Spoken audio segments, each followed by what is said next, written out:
15वें दिन जब राजा भोज फिर से सिंहासन पर बैठने गए तो 15वीं पुतली निकली और उसने राजा विक्रमादित्य की कथा इस प्रकार बताई।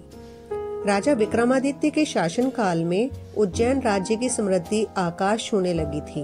व्यापारियों का व्यापार अपने देश तक ही नहीं बल्कि दूर देशों तक फैला हुआ था। उन दिनों एक सेठ हुआ जिसका नाम पन्ना लाल था। वह बहुत ही दयालु तथा परोपकारी था। चारों ओर उसका यश था। वह दीन दुखियों की सहायता के लिए सतत तैयार रहता था। उसका पुत्र था हीरा लाल, जो पिता की ही तरह नेक और अच्छे गुणों वाला था। वह जब विवाह योग्य हुआ तो पन्ना लाल अच्छे रिश्तों की तलाश करने लगा। एक दिन एक ब्राह्मण ने उसे बताया कि समुद्र पार एक नामी व्यापारी है जिसकी कन्या बहुत ही सुशील तथा गुणवती है। पन्ना लाल ने फौरन उसे आने जाने का खर्च देकर कन्या पक्ष वालों के यहाँ रिश्ता पक्का करने के लिए भेजा। कन्या के पिता को रिश्ता पसंद आया और उनकी शादी पक्की कर दी गई। विवाह का दिन जब समीप आया तो मूसलाधार बारिश होने लगी। नदी नाले जल से भर गए और द्वीप तक पहुंचने का मार्ग अवरुद्ध हो गया। बहुत लंबा एक मार्ग था मगर उससे विवाह की तिथि तक पहुंचना असंभव था। सेठ पन्ना लाल के लिए यह बिल्कुल अप्रत्याशित हुआ। इस स्थिति के लिए वह तैयार नहीं था, इसीलिए बेचैन हो गया। उसने सोचा कि शादी की सारी तैयारी कन्या पक्ष वाले कर लेंगे और किसी कारण बारात नहीं पहुंची तो उसको ताने सुनने पड़ेंगे और जग हंसाई होगी। जब कोई हल नहीं सूझा तो विवाह तय कराने वाले ब्राह्मण ने सुझाव दिया कि वह अपनी समस्या राजा विक्रमादित्य के समक्ष रखे। उनके अस्तबल में पवन वेग से उड़ने वाला रथ है और उसमें प्रयुक्त होने वाले घोड़े हैं। उस रथ पर 8-10 लोग वर सहित चले जाएंगे और विवाह का कार्य शुरू हो जाएगा। बाकी लोग लंबे रास्ते से होकर बाद में सम्मिलित हो जाएंगे। सेठ पन्ना लाल तुरंत राजा के पास पहुंचा और अपनी समस्या बताकर हिचकिचाते हुए रथ की मांग की।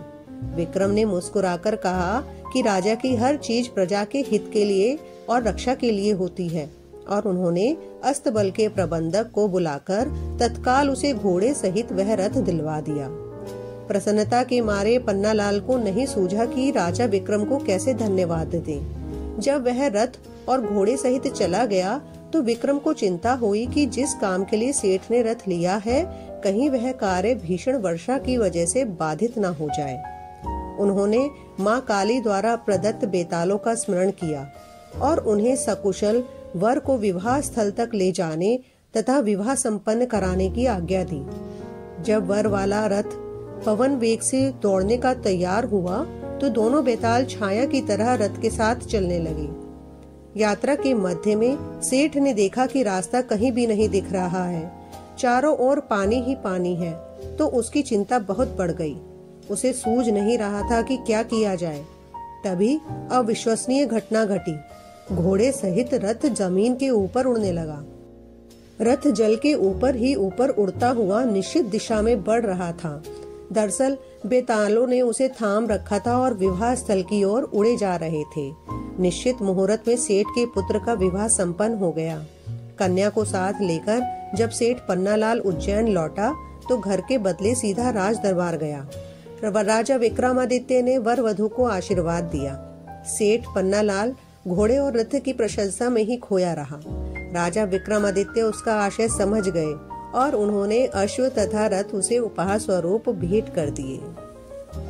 तो ऐसे थे हमारे राजा विक्रमादित्य, जो सामने वाले की इच्छा को भाप जाते थे और उसको जो भी इच्छा होती थी उसे देने में संकोच नहीं करते थे।